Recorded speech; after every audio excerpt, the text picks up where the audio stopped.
अकोला महानगरपालिका सार्वत्रिक निवडणूक 2025-26च्या पार्श्वभूमीवर शहरात मतदानाबाबत जनजागृती करण्यासाठी विविध उपक्रम राबवले जात आहे।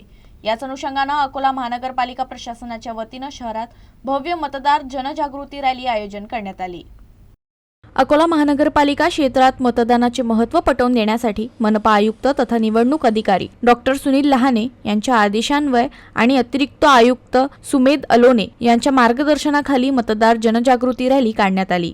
या रॅलीमध्ये जनजागृतीपर वाहन, पथनाट्य वाहन, 8 चित्ररथ, कचरा संकलन घंटागाडी, मोटरसायकल तसेच विविध संदेशात्मक फलकांचा समावेश होत सदर रॅलीची सुरुवात अकोला महानगरपालिकेच्या मुख्य कार्यालयातून करण्यात आली। मनपा आयुक्त तथा निवडणूक अधिकारी डॉक्टर सुनील लहाने आणि महाव्यवस्थापक प्रशासन डॉक्टर संजय गरकल यांच्या हस्ते हिरवी झेंडी दाखवून रॅलीला प्रारंभ करण्यात आला। यावेळी मनपा शिक्षण अधिकारी तथा नोडल अधिकारी मतदार जनजागृती हरिश्चंद्र इटकर यांच्यासह विविध विभागांचे अधिकारी व कर्मचारी मोठ्या संख्येने उपस्थित होते।